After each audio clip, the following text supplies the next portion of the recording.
Yo, what's good, man? Touch on this lightweight situation.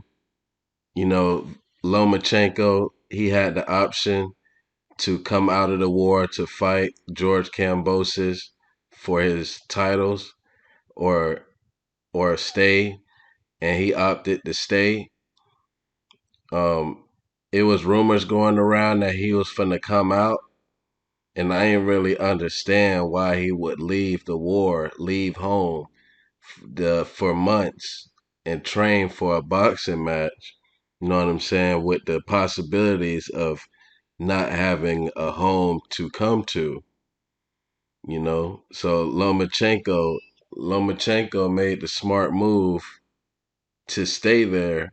And I also was wondering, like, why would he go back if he was just gonna find an opportunity to leave anyway? And I heard that Lomachenko got shamed in the stand because Alexander Usyk had the opportunity to leave the war as well, and he said that he was staying.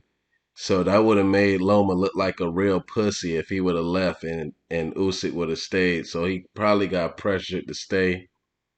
But it is what it is. He made the right decision. Now George Kambosis, he sent the offer to Devin Haney, and Devin Haney already had confirmed that he would take the same offer as Lomachenko when they said Lomachenko had signed, so Devin Haney is the front runner and rightfully so, to get this undisputed and end this controversy on who we think is what champion, you know, we got to clear that smoke.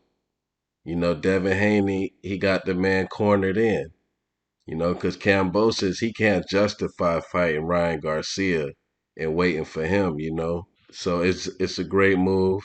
Devin Haney gonna have to go out of the country to Australia, overcome the judging over there as well, the home cooking that George Kambosis might have in that situation. He gonna have to put on a masterclass, and let's see if Devin Haney lives up to the moment, which I believe that he will. But it's still not done yet. We got to see if it get finalized. I don't see no reason for this not to get finalized. There's nowhere else to go. But props to Loma and all them out there in Ukraine too.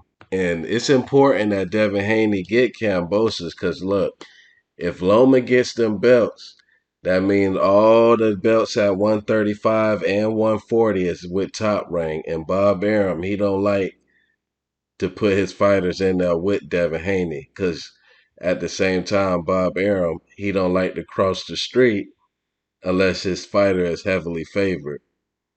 So it's important for Devin Haney to get this locked in. And I know it's fucked up that he might have to take less money to in his biggest fight of his career. But he can't let this slide. And Devin Haney never priced himself out. That was just the old media narrative trying to justify excuse to duck the man. But now it ain't nowhere else to go. It feels like the same way JoJo Diaz got boxed in, cause I remember he was Haney mandatory, but he tried to skip out and tried to fight Ryan Garcia, but Garcia pulled out on his ass, and he ain't had nowhere else to go because Haney was right there with the same amount of money he would have had for fighting Ryan Garcia. So he was trapped. Now let's see what happens next. See if it get finalized.